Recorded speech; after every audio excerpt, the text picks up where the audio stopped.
Senhor amado, Deus querido, diante da tua presença, Pai, eu venho colocar o teu servo, Senhor, te entregando ele em tuas mãos, né, Pai. Dê a ele nesse momento, Senhor, ousadia, Senhor, para que ele possa ministrar a tua palavra, Senhor.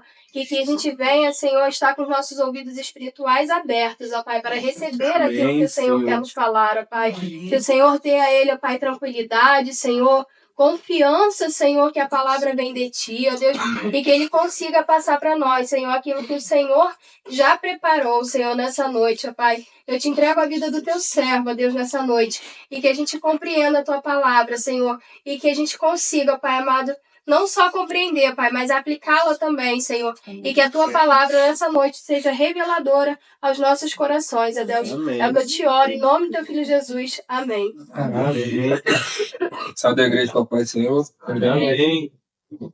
A palavra que eu vou trazer hoje para os irmãos encontra-se no livro de Atos 27. Se eu cometer alguma gafe aqui, os irmãos me perdoam, tá? Que eu não tenho costume de trazer a palavra. Acho que essa é a quarta vez que eu trago a palavra. Fico um pouquinho nervoso. Amém. E como se determinou que havíamos de navegar para a Itália, entregaram Paulo e alguns outros presos a um centurião por nome Júlio, da corte Augusta. Embarcando nós em um navio adramitino, partimos navegando pelos lugares da costa da Ásia. Estando conosco Aristarco, Macedônia de Tessalônica, e chegamos no dia seguinte a Sidom. E Júlio, tratando Paulo humanamente, lhe permitiu ir ver os amigos, para que se cuidassem dele. E partindo dali, fomos navegando abaixo de Chipre, porque os ventos eram contrários. E tendo atravessado o mar ao longo da Cilícia e da Panfilha, chegamos a Mirra, na Lícia. E achando ali o centurião um navio de Alexandria, que navegava para a Itália, nos fez embarcar nele. E como por muitos dias navegamos vagarosamente, havendo chegado apenas de fronte de Cnido, não nos permitindo o vento ir mais adiante, navegamos abaixo de Creta, junto de Salmoné. E costeando-a dificilmente chegamos a um lugar chamado Bonspor, perto do qual estava a cidade de Lázaro. E passado muito tempo, e sendo já perigosa a navegação, pois também o jejum já tinha passado, Paulo os admoestava, dizendo-lhes: varões, vejo que a navegação há de ser incomodada, ou há de ser um incômodo, e com muito dano, não só para o navio e carga, mas também para as nossas vidas. Mas o centurião cria mais no piloto e no mestre do que o que dizia Paulo. E como aquele porto não era cômodo para invernar, os mais deles foram de parecer que se partisse dali para ver se podiam pegar a Fênix, que é um porto de Creta, que olha para a banda do vento da África e do Couro, e invernar ali.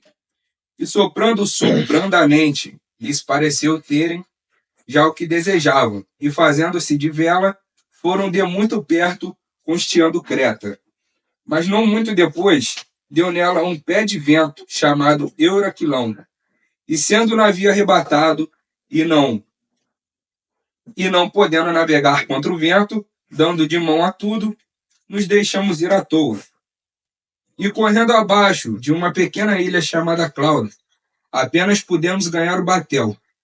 E levado este para cima, usaram de todos os meios cingindo o navio, e temendo darem à costa na Sirte, amainadas as velas assim foram à toa. E andando nós agitados por uma veemente tempestade, no dia seguinte aliviaram o navio, e ao terceiro dia, nós mesmos, com as nossas próprias mãos, lançamos ao mar as armação do navio. E não aparecendo, havia já muitos dias, nem sol nem estrelas, e caindo sobre nós uma não pequena tempestade, fugiu-nos toda a esperança de nos salvarmos.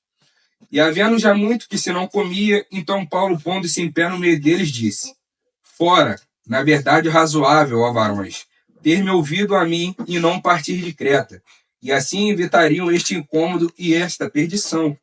Mas agora vos admoesto, aqui tenhais bom ânimo, porque não se perderá a vida de nenhum de vós, mas somente o navio. Porque esta mesma noite o anjo de Deus, de quem eu sou e a quem eu sirvo, esteve comigo, dizendo: Paulo, não temas. Importa que seja apresentado a César, e eis que Deus te deu todos quantos navegam contigo.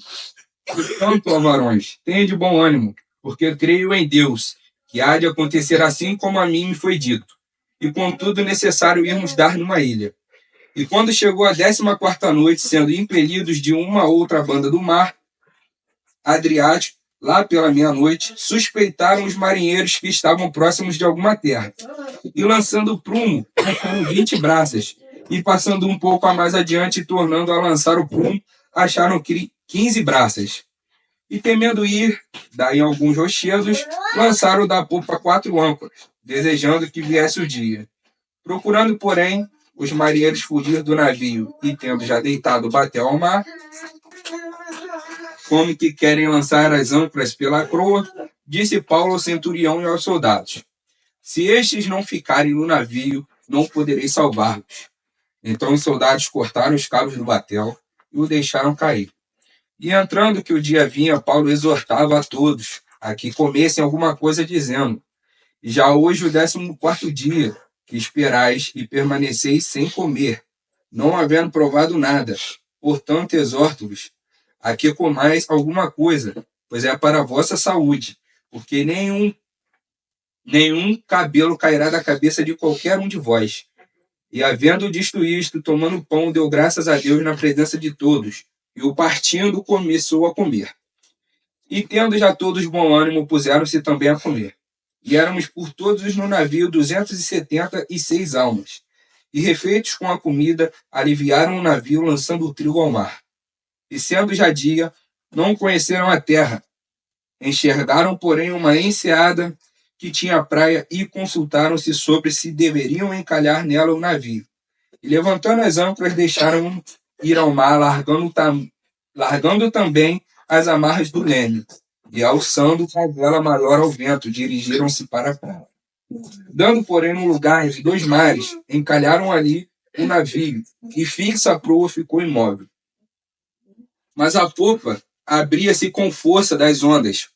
Então a ideia dos soldados foi que matassem os presos para que ele fugisse, escapando danado. Mas o centurião, querendo salvar a Paulo, lhes estorbou este intento, e mandou que os que pudessem nadar se lançassem primeiro ao mar, e se salvassem em terra, e os demais, uns em tábuas e outros em coisas do navio. E assim aconteceu que todos chegaram à terra a salvo. Amém. Aqui, né, irmãos, se eles não recebessem a exortação de Paulo, nenhum deles teriam sido salvo, né? Todos teriam morrido, assim como o navio foi a pique, né? Então, muitas das vezes, uma exortação pode salvar nossas vidas. Então, nós temos que estar com os nossos ouvidos espirituais atentos e saber discernir o que é bom para a gente e o que não é. Amém? Eu fiz um breve resumo aqui do que eu entendi da palavra para poder trazer para os irmãos. E eu vou estar lendo ele aqui agora. Amém. Aleluia. Glória a Deus. Em nossas vidas, muitas pessoas acham e pensam que por sermos servos de Deus não podemos receber ventos contrários. Porém, Deus nos coloca à prova para mostrar o quanto somos dependentes dele. Em João 16:33, Deus nos diz: estas coisas vos tenho dito para que tenhais paz em mim. No mundo passareis por aflições, mas tende bom ânimo, eu venci o mundo. Nesse versículo, Deus nos mostra que possamos passar por aflições, mas também nos encoraja a manter a fé e a esperança, pois ele passou por coisas muito piores e venceu o mundo. E às vezes, os ventos contrários em nossas vidas é Deus conduzindo as nossas vidas em caminhos melhores, ao qual ele decidiu ser o melhor para a gente, porque ele sempre tem o melhor para cada um de nós. Deus não nos dá fardos que não possamos carregar. Muitas vezes deixamos de ouvir a Deus e nossos líderes para ouvirmos terceiros, gente de fora do nosso vínculo espiritual, da nossa comunhão. E não é a melhor escolha. Deus colocou sobre nossas vidas pastores e líderes a quem podemos recorrer. Então cabe a nós essa decisão e saber escolher. Se está dando tudo errado, confie em Deus. Nada com Deus é fácil. Em Mateus 7, 13, 14, Deus nos diz: entrai pela porta estreita, porque larga é a porta e espaçoso o caminho que leva à perdição. E muitos são os que entram por ela, e muitos são os que entram por ela. E porque estreita é a porta e apertado o caminho que leva à vida, e poucos há que entrem por ela. Essa palavra representa um caminho de renúncia, disciplina e obediência à palavra de Deus, aos seus mandamentos. Devemos cumpri-las. Na nossa luta entre a carne e o espírito, a carne sempre vai estar ao contrário do que o espírito necessita. Então, que possamos estar vigilantes e não nos deixar sermos vencidos pela carne. E se errarmos, viemos pecar ou vir a carne, que viemos pedir perdão a Deus, porque pecamos, para não cair no esquecimento. Tudo que você acha que não tem solução, que não tem saída, que é impossível, preste bem atenção no tamanho do seu Deus, os milagres e maravilhas ao qual ele já fez, no sacrifício dele na cruz por nós, onde ele manda o seu filho para morrer em nosso lugar, para salvar nossas vidas. Nós temos um Deus maravilhoso que podemos contar a qualquer momento e circunstâncias de nossas vidas. Amém. Por isso, não desista, porque ele não desistiu de você. Dedique um pouco mais de você, do seu tempo para Deus, e verás as maravilhas que te aguardam. Amém. Ele tem sempre o melhor guardado para a gente. Ele que cura, que salva, que tem sempre o escape para os seus problemas, suas lutas. Deus te ama tanto que te criou semelhante à sua própria imagem. Então não perca tempo da sua vida com coisas que não te acrescentarão nada. E se dedique dia após dia às coisas de Deus, para que você alcance a sua salvação e possa descansar no colo do Pai. Em Mateus 7:23, Deus nos diz: apartai-vos de mim, pois não o conheço. Creio que ninguém queira ouvir isso. Então nos dediquemos dia após dia para que o que estamos fazendo aqui hoje não seja em vão. E vemos receber essa palavra no dia do juízo final. Amém. Que Deus possa estar em nosso meio, em nossos corações, e que nós possamos buscar dia após dia mais e mais dele, para que possamos trazer para aqueles que necessitam de sua palavra o melhor que Deus tem a oferecer para cada um deles. Amém. Amém. Essa é a palavra que eu deixo para os irmãos nessa noite, e agradeço a oportunidade em nome de Jesus.